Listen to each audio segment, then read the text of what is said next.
Good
evening, councillors, ladies and gentlemen.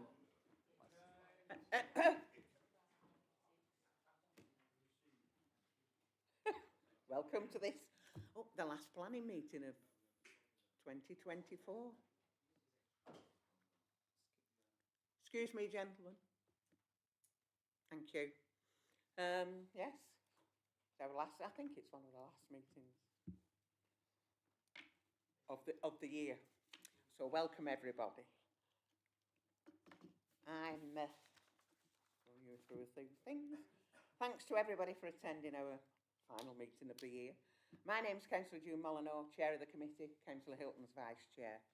Please note that the meeting's being streamed live on YouTube. If you're in attendance as a member of the public who's registered to speak, you'll have a time limit of up to 3 minutes. The legal officer will operate a stopwatch and confirm when your time runs out. You should then finish speaking, or if you're in the middle of making a point, please wind up. Otherwise, your microphone will be muted. To assist in following the evening's proceedings, a pack's been prepared and is available online, containing each item's reports, plans and presentation slides.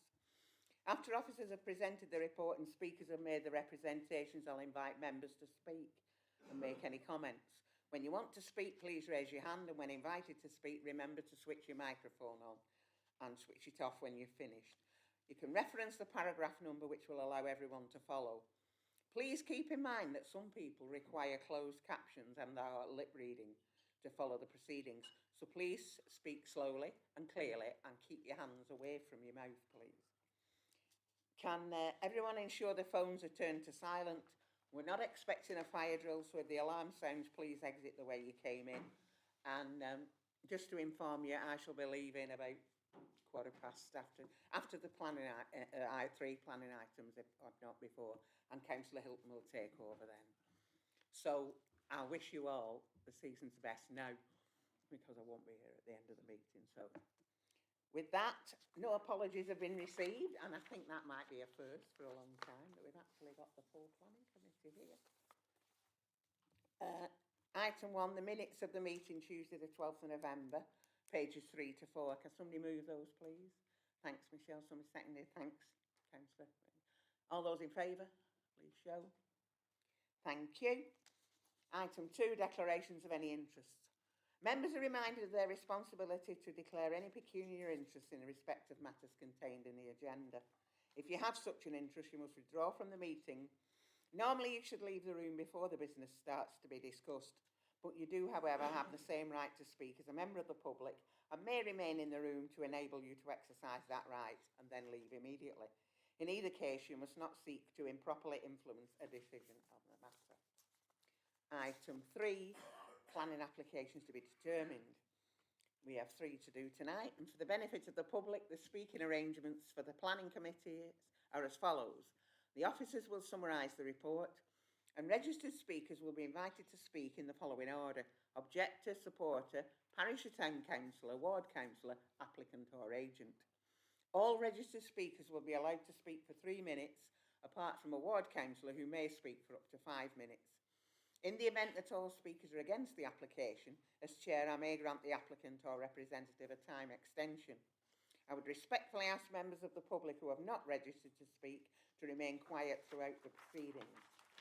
With that, we go on to item 3A, 3 to 4 Item 4, the planning applications to be determined. We have 3 to do tonight, and for the benefit of the public, the speaking arrangements for the planning committee are as follows. The officers will summarise the report, and registered speakers will be invited to speak in the following order: objector, supporter, parish or town councillor, ward councillor, applicant or agent. All registered speakers will be allowed to speak for 3 minutes, apart from a ward councillor who may speak for up to 5 minutes. In the event that all speakers are against the application, as chair, I may grant the applicant or representative a time extension. I would respectfully ask members of the public who have not registered to speak to remain quiet throughout the proceedings. With that, we go on to item 3A, Wood Lane Farm, Wood Lane Morsley, pages 15 to 48, with an update on your addendum. Mike's going to present this item. The recommendation is planning permission is granted subject to conditions. I have one registered speaker, the agent, Thomas Smith. Mike, over to you. Thank you, Chair. The application site is situated in the Greenbelt off Wood Lane in a rural part of the parish of Maudsley. The site contains 8 former agricultural buildings that are mostly in a poor state of repair, with some in use for storage under permitted development rights, following the Council's granting of a prior approval application to change the use from agriculture to storage in February 2022. There are 2 existing planning permissions at the site, which represent key material planning considerations in the determination of this new application.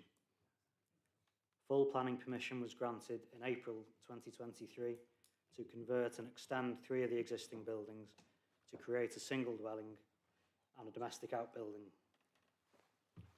Outline planning permission was then granted in March this year for the demolition of 5 of the existing buildings and the erection of 3 new dwellings. Excuse me. The current application seeks full planning permission to convert the same buildings to a single dwelling and outbuilding, albeit with a more contemporary extension than that previously approved, and to demolish the remaining buildings and erect 2 new dwellings compared to the 3 previously approved in outline. A full assessment of the proposal is contained in the committee report, and members will note that officers do not consider that the proposed development is inappropriate development in the Greenbelt. This is due to the proposed scheme meeting exceptions within the National Planning Policy Framework for the redevelopment of previously developed land and the reuse and extension of existing buildings. Interface distances between habitable room windows of proposed and existing dwellings are considered to be sufficient and would not result in any unacceptable amenity impacts. The design of the proposed extension to the barns has been revised during the consideration period of the application following discussion between the case officer and the applicant's agent to reduce the scale of the extension and to retain more of the existing barn. Whilst the proposed extension and new dwellings are clearly modern in appearance, they embody an agrarian style, and it is considered that an acceptable balance has been struck in this regard. No representations have been received, and there are no outstanding objections to the scheme from technical consultees, subject to conditions that include the submission of a drainage scheme for agreement with the local planning authority, formal recording of the barns that are to be converted, and securing ecological mitigation measures. The officer recommendation is to approve, subject to conditions, and a Section 106 agreement as outlined in the main report. Thank you, Chair. Thank you. Have I got Thomas, please? Thank you, councillors. This application follows 2 existing approvals, which include the conversion of the existing barn to form a single dwelling, similar to the proposal set out within the application supporting information, and the replacement of the steel frame buildings with a residential development.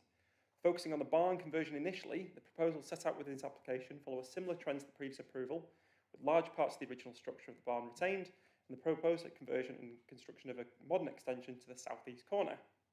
Where this proposal differs, however, from the existing planning permission, relates to the applicants, the Fosters, particular family requirements. The applicant's young daughter has a range of complex developmental needs, and as such, the proposed barn conversion and extension has been designed to maximise her ability to use the dwelling without obstacle or hindrance. This is most evident with the proposed extension, where doors are only used where absolutely necessary, where the ground floor space is free from changes in level, and where circulation spaces are suitably designed to allow for a wheelchair or other mobility assistance equipment. The first floor similarly allows for the applicants to have direct access to the daughter's room if required during the night, and includes suitably designed bathrooms so that she's not limited in the use of these spaces either. Excuse me, gentlemen. Excuse me. You were asked to remain quiet. People couldn't hear. As stated within the supporting information, the building is of sound construction and suitable for conversion. An assessment has been carried out by the consulting structural engineers as part of the previous planning permission, and this has been backed up by our own consulting engineers, who has assessed the scope for any remedial works that may be required. The conclusion by all is that the building is suitably structural for the conversion and is therefore in line with the requirements of the National Planning Policy Framework and the Chorley Borough Council local plan. Moving on to the two proposed new builds, the principle of the redevelopment of this part of the site for residential development has already been established by the existing planning permission, as granted by this very planning committee. These two buildings have been designed to align with the cumulative volume of the previous outline approval. However, their key difference from the existing permission is that their design has been designed to direct by the character of and the architecture of the locality, in that the proposed dwellings represent a contemporary take on modern agricultural buildings. Simple steel frame forms replicate the traditional form of conventional agricultural buildings, as does the use of vertical cladding and metal roofs. Plot 2 shall form the dwelling for applicant Mr David Riding and his family, who has chosen to settle in Maudsley, living next door to his lifelong friend Mr James Foster. This development is unlike others for this reason. The site has been chosen as it grants the opportunity for both families to create a purpose-built, unique development where their children can play and grow up together and in a wonderful, peaceful setting, essential for the health and well-being of all, particularly the Foster's daughter. The third dwelling shall be constructed and occupied by James's parents, making the site a unique friend and family venture, allowing the applicants for the third dwelling to be on site and assist for the care of their granddaughter. Each dwelling has been carefully designed to respond to the requirements of each family, and it's hoped that the merits of the designs are recognised by the members of this committee. Where alterations have been requested by the case officer, the applicants and I have been grateful for their timely support and assistance with this application. We are extremely grateful for the cooperation of Chorley Borough Council and from the support of the case officer, and we hope that you recommend this application for approval. Thank you. Okay, thank you. Right. Over to you, members. Is anybody out there? Councillor Southern, Councillor Whitaker. Thank you, Chair. Yeah, it differs slightly from the original application what I'd put in. At the time, I remember stating that I had no particular issue with this. They could have probably asked for more buildings on that site, as it is the three that there replaced the barns down there. It's a well-presented application, Chair. I don't see any problems with it, and I'd be happy to propose we accept officer's recommendations. Councillor Whitaker.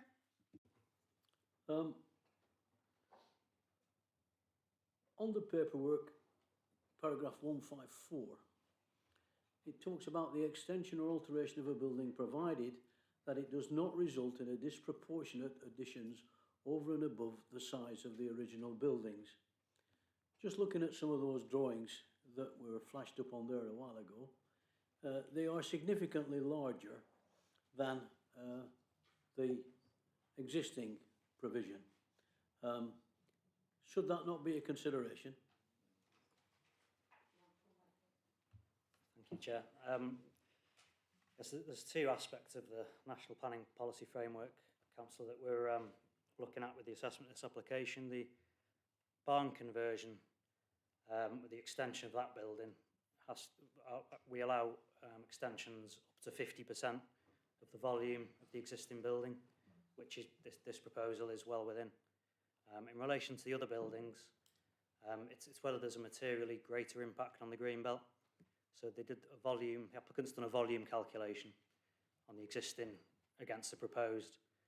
In terms of floor space, there'd be a 66% reduction in floor space, and in volume there would be a 10% reduction in built volume. So it's the officer's view that both of those criteria are met, and so it's not an appropriate development in the green belt.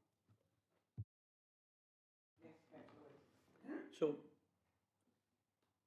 you talk about 50% is okay in accordance with our policy, a 50% increase, but is that not in contradiction to this one?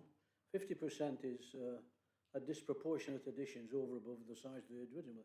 Is there not a conflict between the two? Sorry, I don't follow, Councillor. There's an existing barn which is to be converted, and so we allow extensions to existing buildings up to 50%, and it's no more than 50%, and the volume is lower than that, and so it's not a disproportionate addition. If it was over 50%, we will be saying it would be disproportionate, if that clarifies. Okay. Councillor Sherwood, Councillor Hill. Thank you, Chair. I'm happy to support the officer's recommendation.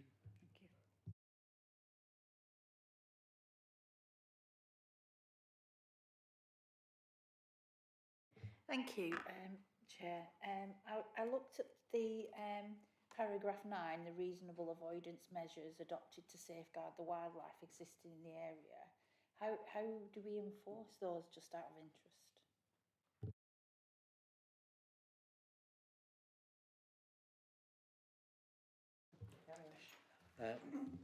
Condition 9. Was that? Yeah, so that's a planning condition on the permission. So it will be for the developer to comply with those requirements, and if we received any reports that they weren't being complied with, then our enforcement team would investigate, and we'd have enforcement powers then to intervene. Okay. Any more comments? If not, I'll move to the vote. Right. Okay, move to vote, please.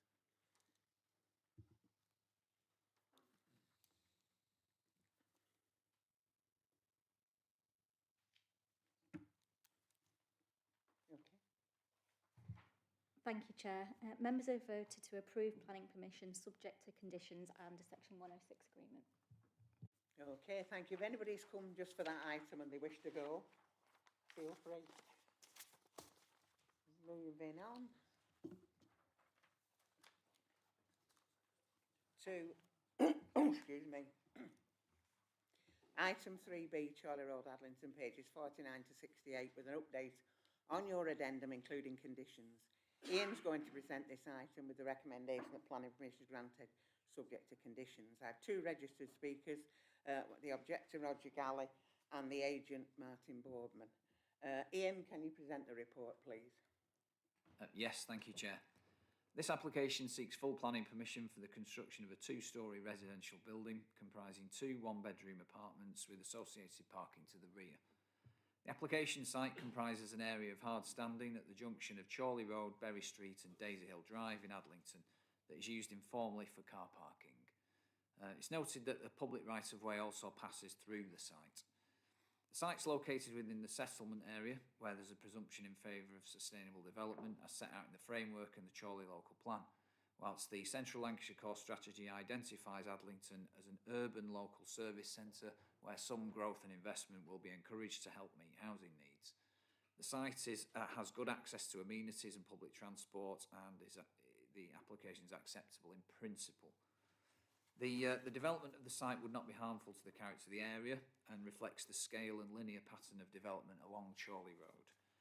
The building will be sited in close proximity to dwellings to the north and east of the site, although it's recognised that there will be some impact on residential amenity of the occupiers of those properties. It's not considered that the level of harm will be so great as to warrant the refusal of the application.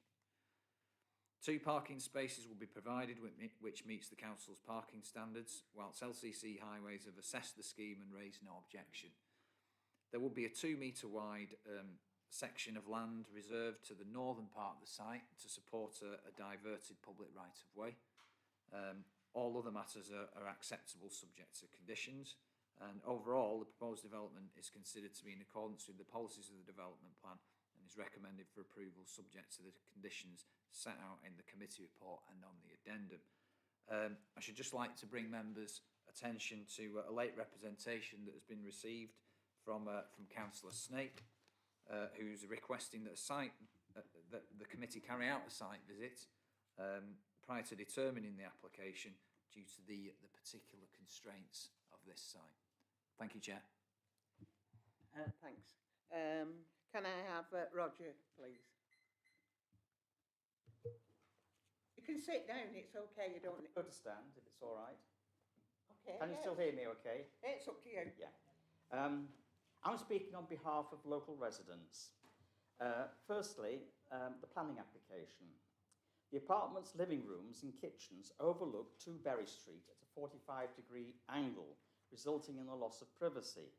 A simple solution would be to relocate the living areas to face Chorley Road with the bedrooms at the rear, where it would be quieter. The proposals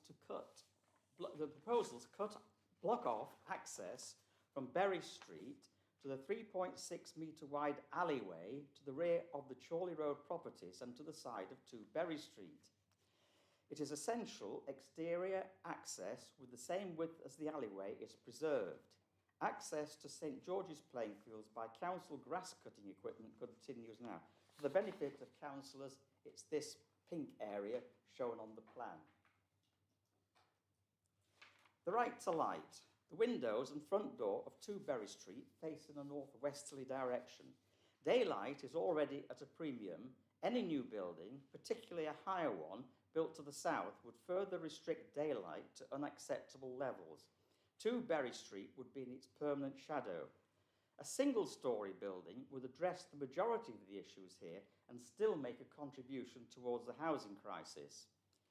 Sewers from the local properties discharge via pipes going under Berry Street. United Utilities do not have plans or have lost plans for these. There are implications of building over sewers. Land ownership. I met Mr. Leo Duffy at his home at the beginning of October. Many people here will recall the renowned Duffy's DIY shop on Chorley Road. Formerly, he owned the majority of the land in the area. The last land he sold was in 2009 for the apartment opposite to the site on Daisy Hill Drive. However, Mr. Duffy is adamant he's not sold Berry Street, remains the current owner and holds the title deeds. He gained planning permission for the 2 parking stroke loading bays on Berry Street for the use of the corner shop in 1976. They're used for this purpose to this day. This is Mr. Duffy here. At the beginning of the year, HM Land Registry had no record of this land. In August, a late entry appeared. The Horrocks family now assert ownership, claiming it was purchased in December 2020 from another family member. We believe this was Mr. Eric Vose. If correct, it is not evident how he came to claim ownership unless by adverse possession. Finally, we would welcome the opportunity to discuss with the applicants any of these points, along with their suggestion of acquiring the land for the benefit of the local area. Thank you for your time. Perfect timing. Martin, would you like to speak now?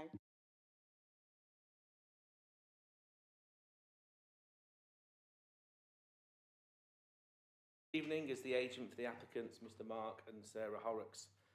Mr. and Mrs. Horrocks have owned the site since 2020 when they purchased it from a family member. Title deeds exist and these have been issued to the planning officer as part of the planning process. As you've heard from the officer presenting the application, the site is within Adlington. It's within the settlement area on the junction of Berry Street and Chorley Road. It currently has no legal use. However, as mentioned in the officer's report, it is used informally for parking of vehicles from the surrounding businesses and dwellings. The site is formerly known as Berry Street, was an old historic access to a large brickworks to the north. Over 40 years ago, the brickworks were developed, creating a residential area known as Daisy Hill Drive. During this development, Berry Street was in fact relocated to the northwest with the demolition of 95, 97 and 99 Chorley Road, resulting in the piece of land we are considering today. The application is for two one-bedroom apartments with off-street parking and ancillary areas for bin and bike storage. The apartments are not classed as affordable, but will be sold on the open market to private ownership. Small one-bedroom apartments are very much sought after within an urban centres, as Adlington, and as starter homes for young professionals, newly married couples and for the elderly. The design and siting of the proposed small building have been carefully considered to satisfy the guidelines within the local planning policy and the supplementary planning documents, design guide. The distance from the adjacent properties and access and egress to them have been maintained within the scheme. The design of the building utilises materials and styling to replicate that of a recent similar application on the opposite corner of Berry Street at 93 Chorley Road. A building is similar in scale and size with materials to match. There have been a number of questions raised during the planning process. I can confirm that the site is legally owned by Mr. and Mrs. Horrocks and has title documentation to prove this, which has been issued. I can confirm that LCC Highways has no objections to the application. I can also confirm that an existing and historic public right-of-way does exist across the site to 101 Chorley Road, and as part of this application, the area has been kept clear. However, as requested of the LCC public rights-of-way officer, we have included a version of a small section of the pathway to the north of the site, resulting in a 2-metre wide tarmac footway as requested. During the planning period, we have worked proactively with the planning officer, Daniel Power, and have addressed several concerns initially raised by neighbours and local businesses. The applicant acknowledges development would result in a loss of parking. However, we note that is not a legal use of this land. The proposal set out in the application, the proposal would tidy up an unsightly piece of unused hard standing on one of the key vistas along Chorley Road on entering Adlington Urban Centre, which would create a similar flanking building to the opposite corner of Berry Street. As your officer has stated, there would be no unacceptable impact on the character appearance of the existing site and the surrounding area, and as part of the framework and policy BNE1 of the Chorley local plan, I would ask that the committee supports the officer's recommendation. Many thank you. 3 seconds. Do you want to come back on anything? No. Okay. Councillor Hilton. Thank you, Chair. I think we just need to be careful about how we're making a decision this evening, because disputes over land ownership are a civil matter which are not part of this application process. So I think it's important that members look at the application in terms of material planning concerns before making a decision. Thanks. Up to you, members. Councillor Whitaker. Sorry, I didn't pick up all that Alex said then, but looking at the pictures that were there, it does provide, whether it's legal or illegal or whatever, some parking facilities. If that's gone, then those vehicles are going to have to go somewhere else. So there was a suggestion from one of the objectors about a site visit. I'd like to propose a site visit, that we go and have a look at it, and then we can see. And if it is, I'm sure it is legally, etc. But I think we have a duty to the residents to take account of what the concerns are. Thank you. Anyone else wish to comment? Councillor Southern. Thank you, Chair. I've tried looking at this on Google Earth. It's a strange angle, which I couldn't quite get my head around. And actually, I will second Councillor Williams' proposal to do a site visit, only for the simple reason it satisfies our curiosity. Take on board everything that's been said. Likewise, the comments made by Councillor Hilton vis-a-vis tenure, which I'm sure is correct. I don't think over the period we've got between Christmas and New Year, a site visit will be out of the way, so I'd second Councillor Whittaker's decision to go and do a site visit there. Thank you. Anyone else? Councillor Sherwood, Councillor Moore. Yeah, I concur with Councillor Hilton that one or two things to clear up here on the legal grounds. As for parking, we've already clarified that that's not part of the decision making. Yeah, any cars will be forced back onto the road, but it's the same with any empty space that's then developed. Thank you, Chair. Thank you, Chair. Initially, I see no problem with this. I know there's been a lot of discussion about who owns it and what the parking's about, but I'm not sure that personally a site visit will make it any different from what I see in the pictures and so forth. I'm happy to support the officer's recommendation. Yeah, I'm quite happy to second that, Chair. Thank you.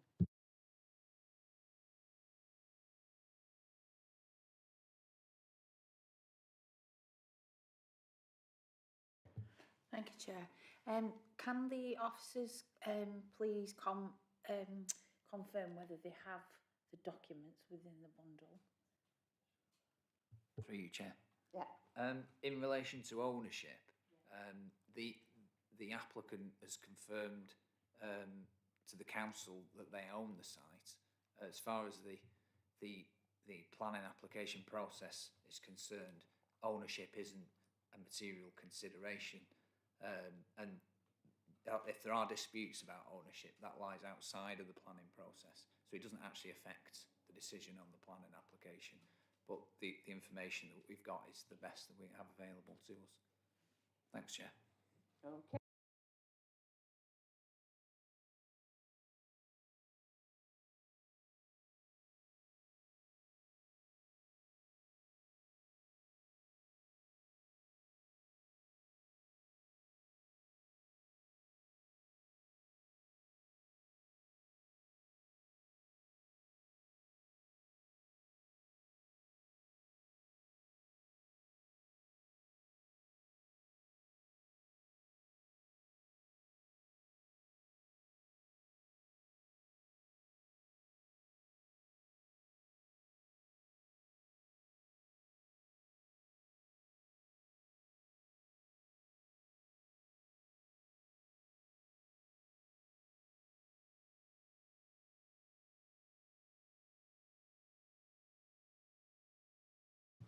Thank you, Chair. Members have voted to approve planning permission subject to conditions.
And recommendation is planning permission is granted subject to conditions.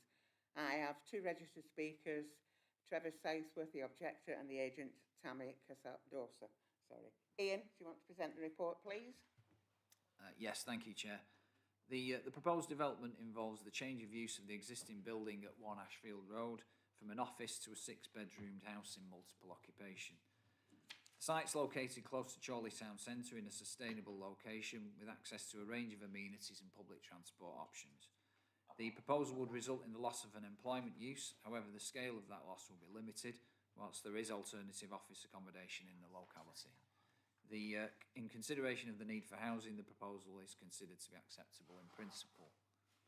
Only minimal external alterations are proposed to the building and no extensions, whilst bins and cycles would be stored to the rear yard area. It's considered that there be no harmful impacts on neighbour amenity as a result of the development, which is compatible with surrounding residential land uses. No off-street parking is proposed, however secured cycle parking will be provided, and LCC Highways raised no objection as the location is considered to be a sustainable one. Overall, the proposed development is considered to be in accordance with the policies of the development plan, and it's recommended that planning permission is granted subject to conditions. Thank you, Chair. Thank you. Apparently the objectors left. So, Tammy, over to you. Thank you. Good evening, Chair and committee members. Thank you for the opportunity to speak today. I would like to focus on addressing the two primary objections which were most frequently raised in the public comments. Regarding the parking concerns raised, it is important to note that the property's current use as office space would generate significantly greater traffic and parking demands when fully occupied by employees, in comparison to our proposed small HMO. Additionally, planning inspectors widely acknowledge that the majority of HMO tenants typically do not own private vehicles, further minimizing parking requirements. In addition, we have designed this HMO as a sustainable development, as mentioned. Rather than allocating car parking spaces, we have provided secure bike storage for all tenants to encourage sustainable transport options. The property is also ideally located near public transport links and local amenities, making it particularly suitable for tenants who do not rely on cars. Our anticipated tenant profile, young professionals and key workers, are also generally less car dependent, and we consider it unlikely that any of our tenants will own a car. Finally, we would like to emphasize the conclusion on the Highways team's submission, as mentioned previously, who did not object to our proposal. Addressing concerns regarding cramped conditions and living standards in our proposal, we highlight that the National Space Standard for a single occupancy HMO room, as adopted by Chorley Council, requires a minimum of 6.5 square meters. In contrast, our proposed rooms, as shown in the planning drawings, have an average size of 13.1 square meters, more than double the required standard. Furthermore, each tenant will enjoy the added benefit of a private ensuite, significantly enhancing the quality of their living experiences. Our development will be built out with a premium finish in mind, targeting the top end of the market, ensuring that tenants enjoy comfortable, high-quality living conditions. For these reasons, we disagree with the comment suggesting that the development would result in cramped or poor quality accommodation. Thank you for your consideration, and we hope for your support. Thank you. Over to you, members. Councillor Whittam. Thank you, Chair. We've set a precedent in Chorley. Accommodation of this type is required, and I propose that we accept the officer's recommendation. Thank you. Councillor Beach, Councillor Snow. Thank you, Chair. Happy to second that proposal. Councillor Snow. Yeah, I welcome this. I think it will develop the land to a better. It will look a lot better after this development than it does now, than it currently does, and there's a need for this. The design is good, looks good. Space standards are better than some of the others we've seen recently, so I welcome this. Okay, any more comments from anybody? If not, I'll move to the vote.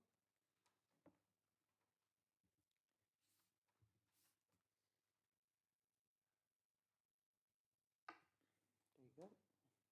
Thank you, Chair. Members have voted unanimously to approve planning permission subject to conditions. Thank you. I'm going to carry on because we've got through things much quicker than anticipated. So, moving on to item 4, validation checklist refresh. Ian, is it you? Is it mine? It's mine, sorry.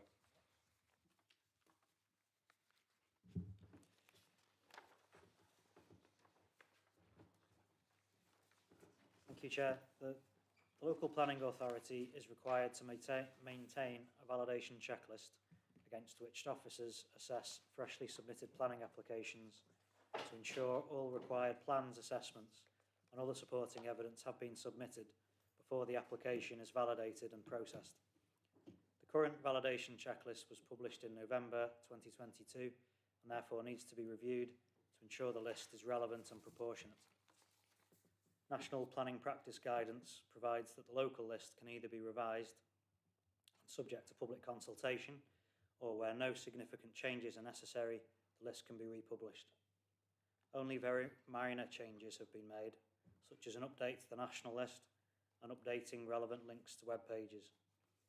It is considered that the existing local list is satisfactory and fit for purpose to allow the local planning authority to request sufficient information upon receipt of application to enable them to be properly assessed. It is recommended that members approve the updated local list, which will then be published on the Council's website without the need for public consultation. Thank you, Chair. Thank you. Over to you, members. Oh dear. Councillor Hill. Yep, happy to propose that, Chair. Councillor Morwood.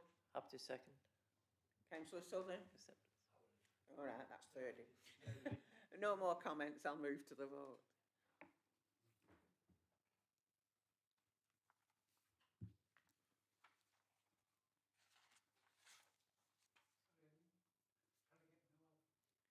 Sorry? Yeah, that should say yes, you mean? That should say yes. We'll believe you. Thousands wouldn't. Item 5, the proposed Chorley Council public path diversion order.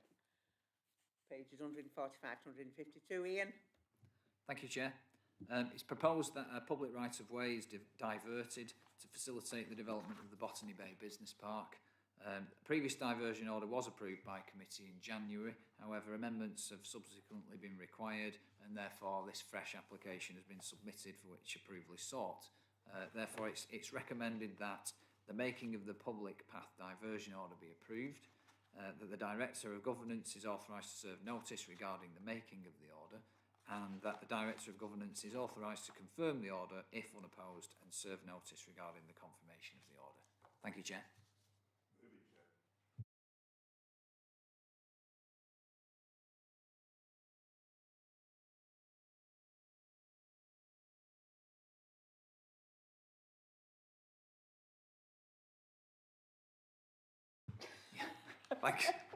Thank you, Chair. Members are requested to note the contents of the appeals report.